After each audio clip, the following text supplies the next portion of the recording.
ಮೂರ್ತಿಗಳಿಲ್ಲದೆಯೇ ಶಿವಗುಡಿಗೆ ಸೇರಿಸಲು ಶಿವನಾದ ನನ್ನನ್ನೇ. ಆದ್ದರಿಂದ ನಿಜ ಶಿವನು ಜಲಗಾರ ಶಿವನು, ಶಿವಗುಡಿಯ ಪೀಠದಲ್ಲಿ ಎಂದೆಂದಿಗೂ ಇರುವುದಿಲ್ಲ. ನೀನು ಮತ್ತೆಲ್ಲಿರುವೆ? ಬೀದಿ ಗುಡಿಸುವ ಬಡವನೆದೆಯಲ್ಲಿ ನಾನಿರುವೆ, ಉಳುತ್ತಿರುವ ಒಕ್ಕಲೆಗೆ ನಡೆಯಲ್ಲಿ ನಾನಿರುವೆ. ಎಲ್ಲಿ ಹೊಲೆಯನು ತನ್ನ ಕಾರ್ಯದಲ್ಲಿ ತೊಡಗಿಹನೋ ನಾನವನ ಪಕ್ಕದಲ್ಲಿರುವೆ. ಕುಂಟರನು, ಕುರುಡರನು, ದೀನರನು, ಅನಾಥರನು ಕೈ ಹಿಡಿದು ಪೊರೆಯುವೆಡೆ ನಾನಿರುವೆ. ಆ ನನ್ನ ಭಕ್ತರಿಗೆ ನನ್ನ ನಿಜ ರೂಪವನ್ನು ಮೈ ತೋರಿಸಲವೇನು? ಅದಕ್ಕಾಗಿ ಕಲ್ಪನೆಯ ಬೈರು ತೊರೆದು ಬಂದೆಹನು.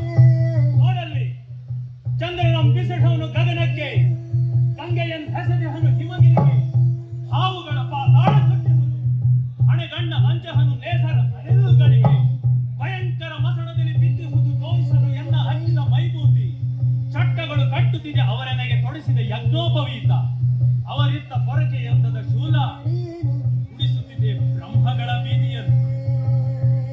ಶಾಸ್ತ್ರಿಗಳು ಶಿವಗಿದ್ದ ತಾನಗಳು ತೊಲಗೆ ಉಳಿಯುವೆನು ಜಗದ ಜಲಗಾರ. ಊರ ತೋಟಿಯು ನೀನು, ಜಗದ ತೋಟಿಯು ನಾನು. ಬಾಯೆಲ್ಲ ಸೋದರ, ನಿನ್ನದೇ ನಿಜ ಭಕ್ತ, ನೀನೇ ನಿಜ ಭಕ್ತ. ಶಿವ ನೀನು, ಶಿವ ನೀನು, ಶಿವ ನಾನು, ಶಿವ ನಾನು.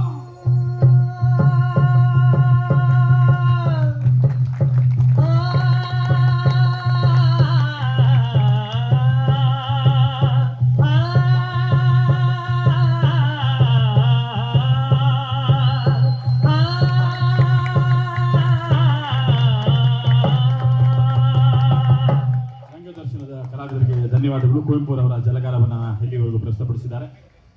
ಮುರುಡಯ್ಯ ಮತ್ತೆ ಶಿವಶಂಕರ್ ಅವರಿಗೆ ಎಲ್ಲರ ಪರವಾಗಿ ಅನಂತ ಧನ್ಯವಾದಗಳು. ನಿರ್ದೇಶನವನ್ನು ಅವರೇ ಮಾಡಿದಂಥದ್ದು. ಮುಂದಿನ ಪ್ರಸ್ತುತಿ ರಂಗಚಕ್ರದ ಮಹೇಶ್.